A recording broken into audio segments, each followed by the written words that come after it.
something in your life that was possible to create this consciousness about where you want to go with or how you want to do it? Because I believe like something might happen for you to decide when you were so young, right? Yes, I do have a memory of what could be seen as a very regular event on a regular day. So I remember that back then, my grandmom used to live with us, and it's a pretty regular thing to happen in India. And she was an amazing woman. I absolutely loved her, and she doted on me. And one evening, I was sitting in her room with her when our cleaning lady walked in. Now, it was a pretty regular thing in that country to have somebody who would come and do the dishes for you every day and clean up the house. It was a pretty regular thing. And so she walked in and she said to my grandma that she wanted to have a conversation. Now, if you look at the setup of the room, there was the bed on which my granny was sitting, and I was sitting with her. And there was a sofa that was kept in the room for visitors or when people didn't want to sit in the bed. And that sofa was unoccupied because my granny and I, both of us, were sitting on the bed. And so as soon as this woman came in and she said to my granny that she wanted to have a conversation, this 11-year-old jumped in and said, "Oh, why don't you please sit down so that you can have this conversation? Because, hey, that's what you do when somebody comes and visits you, right? Yeah. You offer them a seat." And there was this awkwardness suddenly in the room, which I didn't quite understand. And so this lady, she tried to ignore me. And I really thought that she didn't hear me probably. Yeah. And so I offered her a place to sit down again. And I pointed towards the sofa.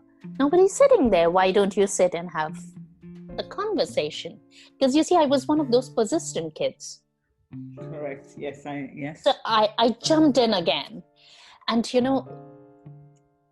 the two adults in the room understood that this 11-year-old didn't know what was going on. And just to humor me or shut me down, she just said, "Okay, I'm going to sit down." But the interesting thing was she didn't sit on the sofa. She sat on the floor. And that was a very interesting equation for me to see. Although I had seen that, it wasn't the first time that I didn't see it.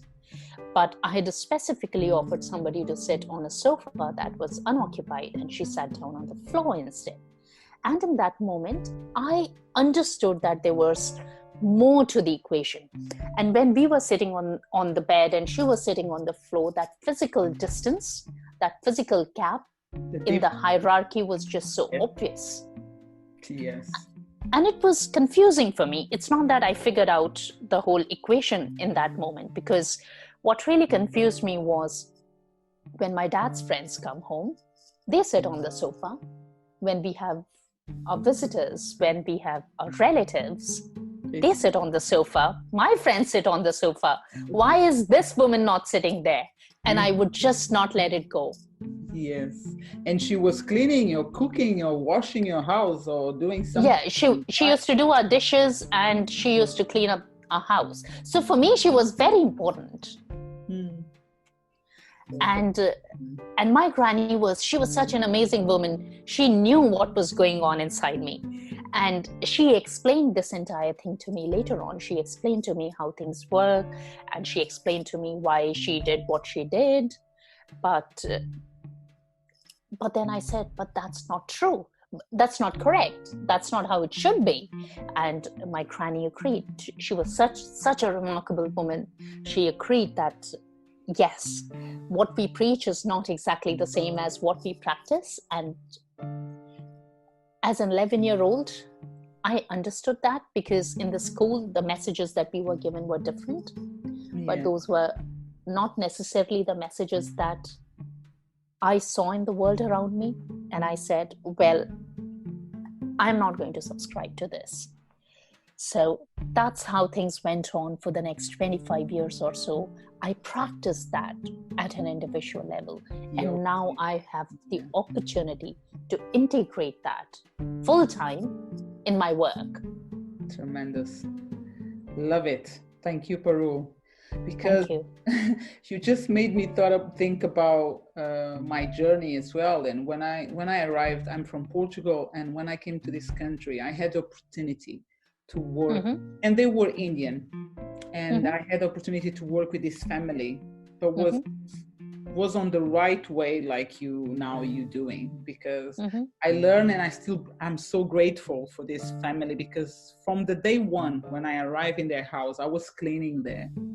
Yeah, that family treat me like a family.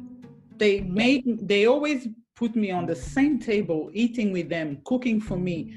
I would sit, and my daughter as well would sit where they sit. I would eat where they eat. And I remember this, and I don't see them for so many years, but I always remember these people because they were so good to me. And that made me carry on and add something great and magical and sparkling to my life. So because that's the truth. I carry on doing the same for others because I had the opportunity to receive this bless. Soon I arrived here. I didn't know too much about too many things, but this family, they treat me so well, and was I till today I still remember them. I don't see, but I remember. And exactly the way you change your perspective, you change the way, because you had this experience with your grandma, which didn't mean like she's a bad person, but she was raised and used to this, and she maybe didn't have the courage to change. And then you came and you said, no, I'm not going to be doing like this. I will be different. And here you are, and you're doing differently. And that's a wonderful gift you're carrying and you're giving to others. That's really good. Thank you. Yeah, my granny was a remarkable woman. She was, I've learned so much from her, and she was a remarkable woman. Yes, that's true. That's amazing. Now we're going back to your book. Can you tell us, how can we find your book? How can we buy your book, A Cancer Journey, My Cancer Journey? It is available on Amazon. So if you go to amazon.co.uk or amazon.com, you'll be able to pick up a copy from there. I will be providing all the information about yourself on the description on the podcast, so people can, by the name, if they put on Amazon, I believe they will be able to find, right? Yes. Great. And in terms of social media or coaching, how people can find you? People can find me through social media. I'm on Facebook, I'm on LinkedIn. People can also write to me on my email, which is parulbanka@caramelcoaching.com. The name of my company is Caramel Coaching. Caramel as in the caramel we eat. Or they can get in touch with me through my website, www.caramelcoaching.com. Fantastic. I'm so thankful, because we had this conversation. You share your journey and your experience and your story with us, with Women Flix, with Entrepreneur Podcast. Thank you so much. You're welcome. And thank you so much for the opportunity to come here and share my story with you and your audience.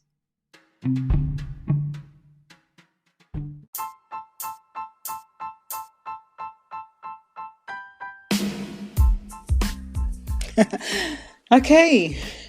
I just want to say thank you. Thank you for listening our podcast session today. If you would like to come back and listen again, you can find us on Anchor, you can find us on Spotify, you can find us on Apple iTunes. You can also go through our pages on Facebook or Instagram, and they will be there. Follow us, share, and leave your comments if you feel like. We would love to know more what you think about the podcast, and if you would like to be our guest, or if you are willing to create your own business, or struggling, or just want to pump, a jump, a change in your life. Okay, speak with you soon. Take care. Bye. See you next week.